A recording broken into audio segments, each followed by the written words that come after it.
Alright guys, what is going on? BusterBarnes here, bringing you my preview of Game Week 2 in Fantasy Premier League. We actually had a pretty decent Game Week 1. You can check the review for that, or the recap I should say, linked in this video. But just to have a quick, again, little look at how my team actually did going on to the points. We got 78 points, 28 points above the average of 50. We are ranked 376,251 out of about 6,350,000 FPL managers, so a very good start. However, it is Game Week 1, so this might not mean anything if I can't keep this momentum going. Looking at my team, we can all see that some players performed and some didn't. Obviously, Salah as the captain was a big shout, to get me those points. Also, some decent returns from Mitchell, who wasn't originally starting for me, for Justin as well, winning that penalty for Leicester, and for Werner.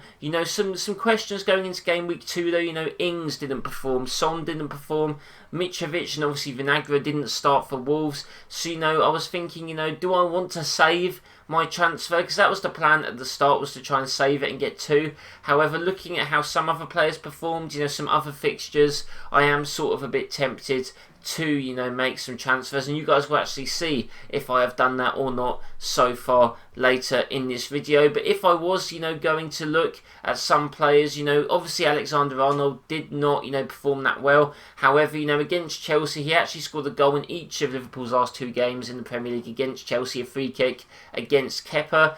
That could probably happen again, as Kepa is terrible.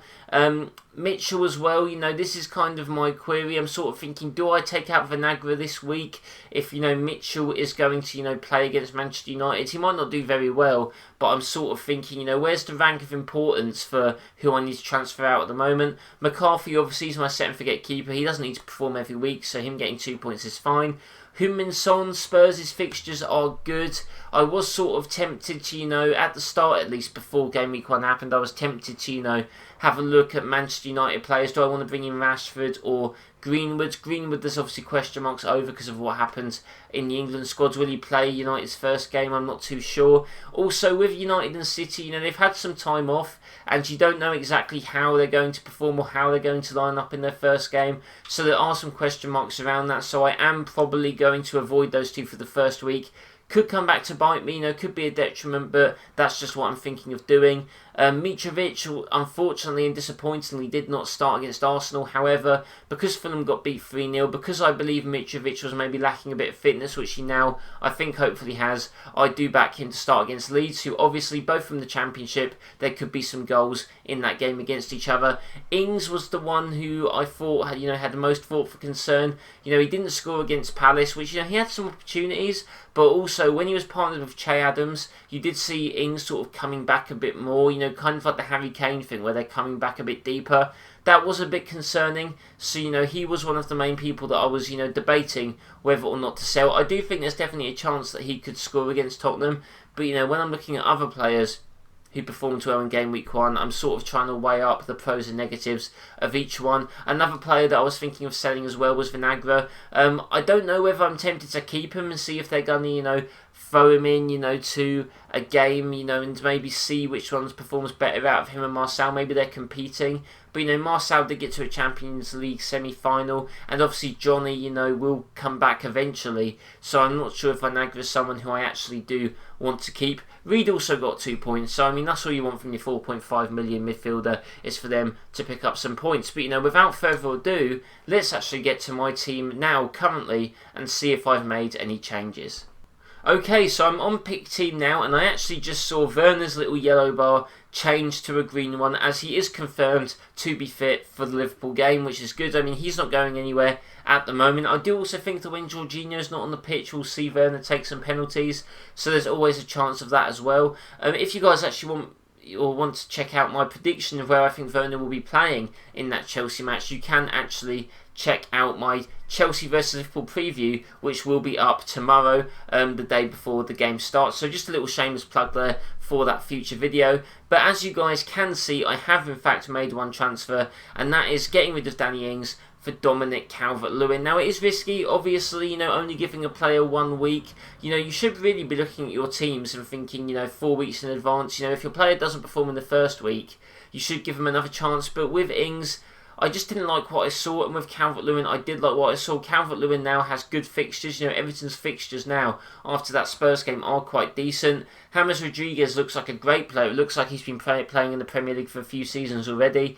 And, with someone like James Rodriguez behind him, we could see Calvert-Lewin get some goals. Obviously, Richarlison was a bit unlucky to not get some goals and actually did have a higher XG than Calvert-Lewin. But, Calvert-Lewin just that 1 million cheaper, just a little bit more tempting for me, and hopefully he could pick up some goals against West Brom, who did not fare too well against Leicester City. So, as you guys can see, that was my one transfer for the week. However, there are some question marks over if I'm going to do another, which I think is very unlikely. I don't think I'm going to make another transfer, but Vinagre, obviously, I don't think he's going to play Wolves games. I do think he'll be out of my team next.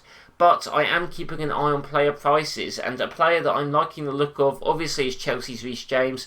Might be a bit biased from me, but obviously scored an absolute banger against Brighton, and he does have attacking returns in him. I think he's going to get a lot more attacking returns than he did last season, with the better players up forward, the team gelling, him getting a bit more confident in the league. I do think we'll see a big breakthrough for him this season, and I do think he will eventually be making his way into my team. But I am keeping an eye on this price. If it looks like it's going to go up by 0.1, I might, make the transfer just before. However, I don't think that's going to happen, so I do think I'll hold off on that James transfer until next week for Vinagre. And as you can see as well, I haven't even started Vinagre. Part of me wanted to risk it and see if he started, but also there's the risk that he might come on, with 5 minutes to go and, only get me 1 point. Whereas Mitchell, I think, is pretty much still set to start against United. United could win the game 4-0 and it could get me 0 points for Mitchell, but it's a risk that I'm willing to take. Crystal Palace did look alright against Southampton, and, who knows what United are going to offer in their first game of the season.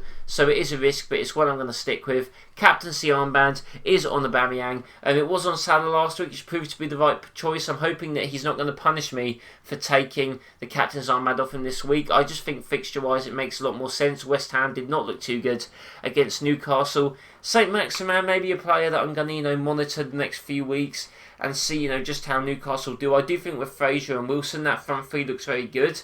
Whether we'll see St. Maximin flourish there or not, I'm not sure. Obviously, we might only see Fraser and Wilson connecting a lot, so maybe St. Maximin could be left out a bit. But I'm going to monitor him and players, around his price and see, who the best option around that 5.5 region is. Werner's my vice captain.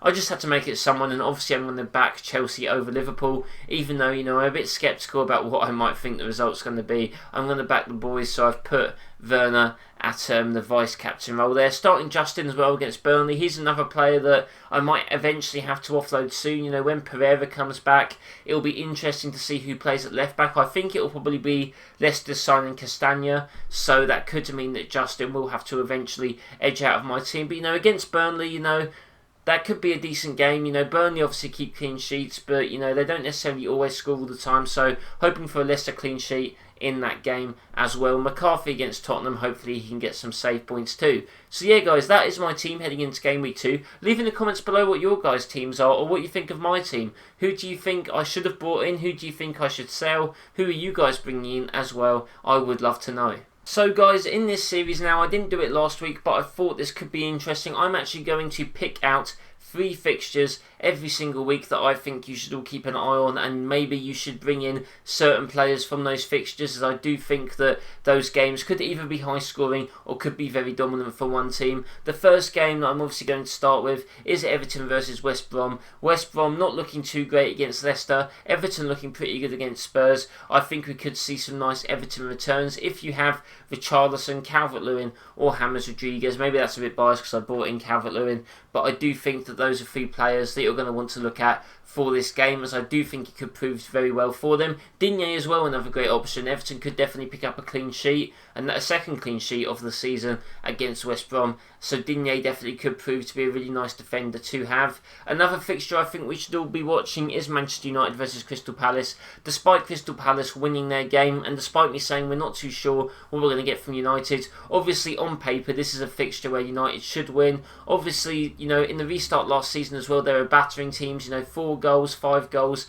against teams like Palace, or in Palace's sort of region. I believe it was Bournemouth that they scored a lot against as well, and Brighton, and Aston Villa. so I do think that that is a game to watch. And if you are bringing in United assets, I do think there's a lot of Rashfords and Fernandes is coming in, Martial's too, then I do think you should be feeling, still fairly happy with the transfers that you've made. And the other fixture I think everyone should be watching is probably Arsenal versus West Ham. Obviously a lot of people have Aubameyang, and I do think he's a good captaincy choice. Also Willian had a great showing against Fulham as well. Lacazette is back in the team, so I do think that it could be good for some Arsenal assets in this game as well. Even some of the defenders, maybe they look a lot more organised under Arteta, so I do think that Arsenal could prove to maybe be a better team this season.